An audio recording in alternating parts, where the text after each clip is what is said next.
وقلبي كليم وعيني صارت كفي السقاء.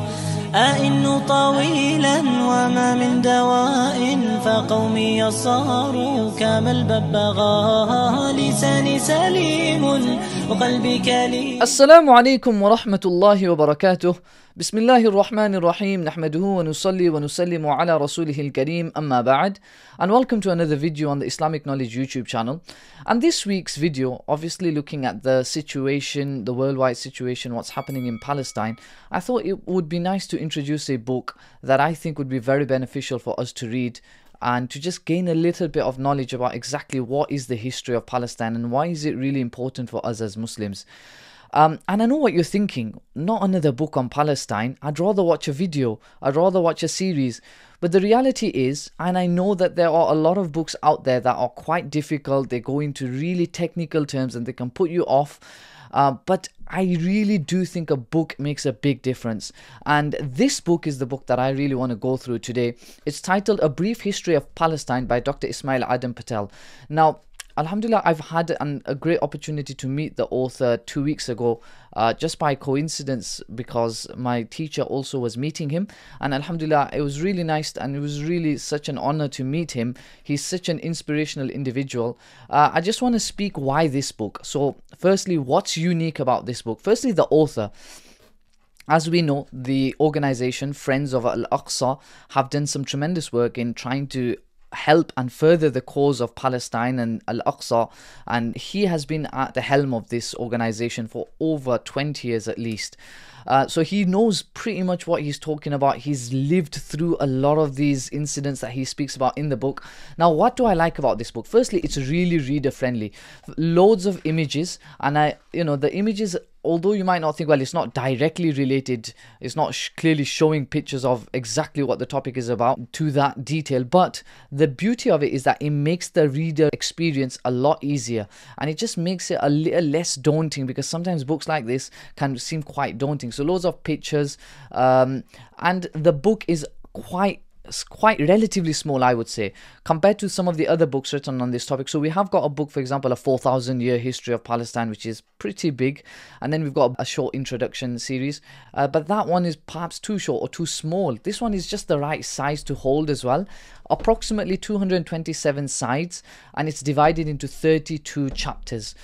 It begins right from the beginning of the existence of civilization in Palestine. So it's absolutely really brilliant. If you're into history, you'll really enjoy this part. If, for example, you got the ancient superpowers, even before that, he actually discusses about the prophets, Abraham, Ibrahim alayhi salam, as we refer to in Islam, Ismail, alayhi salam, Ishaq, Yaqub, Jacob, Yusuf, Joseph, referred to in the English language, Moses, Musa alayhi salam, Dawood alayhi salam, Sulaiman alayhi salam, Isa alayhi salam, and others. So he speaks about David, Moses before that. Then we've got Solomon, and then Solomon's temple is discussed as well. He on this page as well, on page 12, for example, he explains that Jewish attachment to the temple begins with Solomon. Jews believe it was Solomon who built the first house in Jerusalem to remember God. And this is another unique feature of the book, that he'll regularly have these little boxes when he'll just speak about, for example, a summary.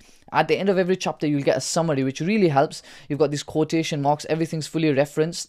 Sometimes you won't get the page number and volume, but you'll definitely get the book. And this really helps the reader experience, by the way. It makes it a bit less daunting, like I said. You've got chronological order of the timeline. So, for example, we're going all the way from the start, right? So it starts off with 10,000 BCE, and at some point in the book, you're literally at 1900s. You're like 1987, 1991, the first Intifada. And then you've got pictures to help you along the way to kind of just like ease a reading process. And then you've got all the causes. The writing is pretty big as well, by the way, right? So again, if you're like that person who's like, I don't like to read books, but this book is not that daunting. You can make, I made my way through it. I've still got a little bit left, but in literally 4 or 5 days, I think you could read this book if you kind of, go through it, and you'll actually learn a lot. For example, some of the really interesting stuff in this book that I really enjoyed, on page 27, for example, he explains, we have this idea that to say anything wrong about Israel or to say anything wrong about the Zionists is is automatically saying something wrong about Jews, and that's anti-Semitic. Well, the reality is the Arabs are a Semitic people. They are ethnically and linguistically related to the northern Semitic tribe from which emerged the Canaanites and the Hebrews. So to be an anti-Semite is also to be an anti-Arab. And really, you cannot be a Muslim and an anti-Semite at the same time. You just can't do it. You cannot hate Jews.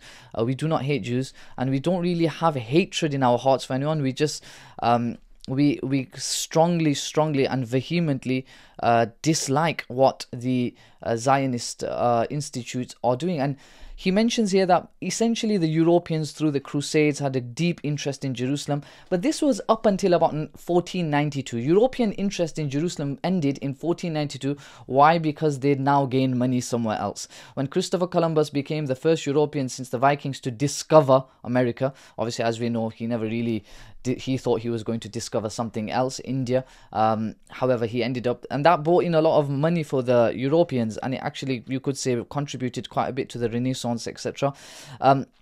So then they weren't really interested in Jerusalem. But then what caused that type of idea that we need a homeland for the Zionists to come back, for the Jewish Zionists? But before that, I just want to mention something that I found really interesting throughout the first part of this book. So first half of this book, it constantly speaks about how the Muslim empire always served as a place for Jews to find refuge, because there were a lot of places in Europe like Russia, etc., wherein Jews were being killed, and he refers to that, and it's referred to as pogroms, if I'm not mistaken. I may be pronouncing that wrong, wherein Jews were actively hunted and killed. But the one place where throughout history, even before the Russians, etc., the one place that they would always find refuge was in the Muslim Empire. So the Spanish Empire, Muslim Empire, all throughout the, even with the Mamluks, they were really considerate of the Jewish community. Obviously, we're not saying all the time that will have been there, but in a large number of scenarios, the Muslim empires were quite welcoming of Jews. Now, on page 58, he mentions that it was actually Western schools that started to create and divide the Muslim Khilafat and Muslim Empire. And one of the main things that they used to divide the Muslim Empire or the Muslim Khilafat was nationalism.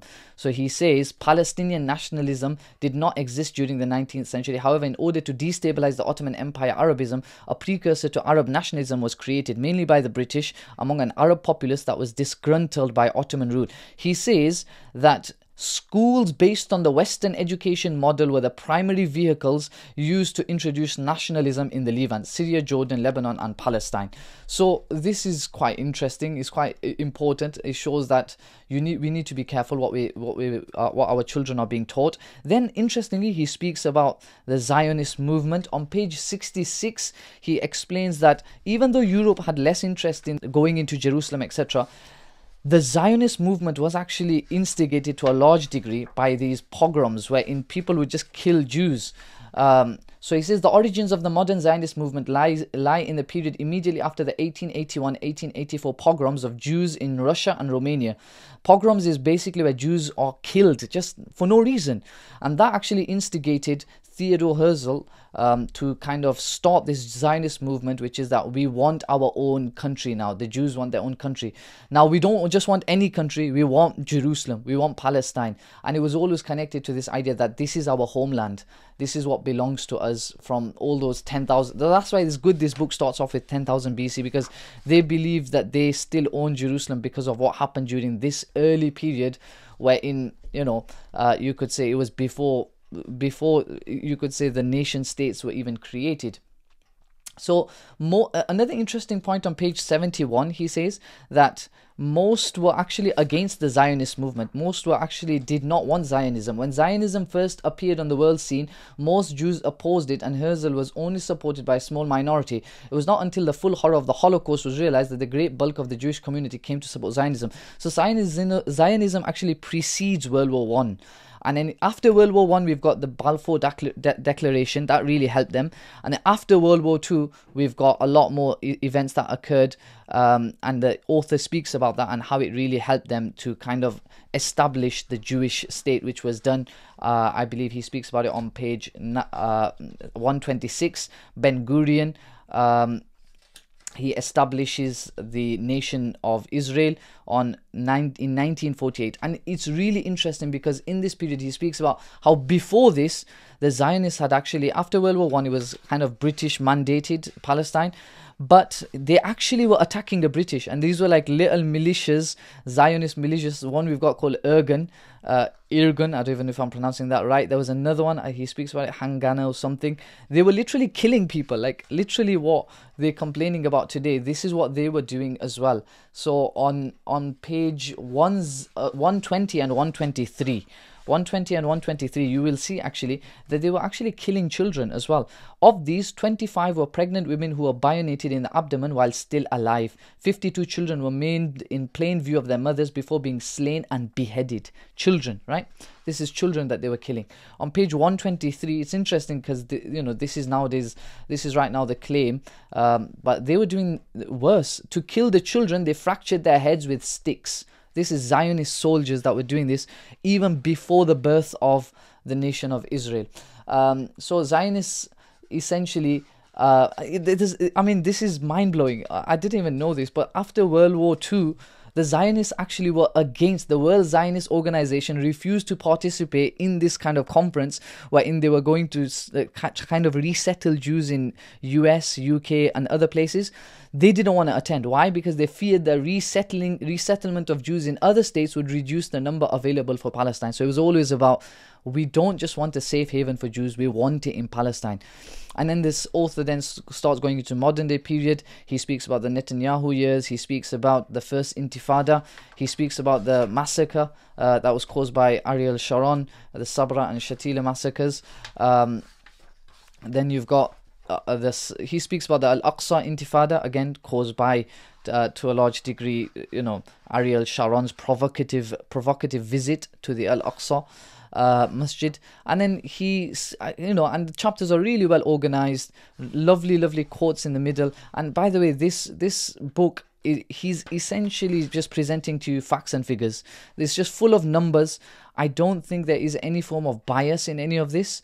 Obviously, he comes from an organization that is pro-Palestine, but you read it with an open mind, and honestly, you will learn so much about the modern day developments that are happening. And inshallah ta'ala, one of the best ways we can kind of assist our Muslim brothers and sisters in Palestine and really just ensure that justice is served for humanity is to educate ourselves. And that's one of the best forms of activism, is actually education. So inshallah, I hope you benefited from this video. Share it with someone else who can also maybe purchase this book. I'm afraid on Amazon it's saying currently unavailable at the moment, but maybe by the time you access this video, inshallah, it might be available. Have a look online. Inshallah, I'll try to see if I can find some more links for this book. It would be really good if we can access this book and get a hard copy of it, have a read of it. It's very short. Honestly, for that person who's not into reading heavy books, this is the book for you. Honestly, it'll just bring you up to date with everything, and it covers such a wide breadth. Obviously, it's not going to cover everything in tremendous meticulous detail, but it gives you all the main points. Easy to read, reader friendly. I really do hope you purchase this book, benefit from it. Jazakumullah khairan for watching this video, and until the next video, Assalamu alaikum wa rahmatullahi wa barakatuh.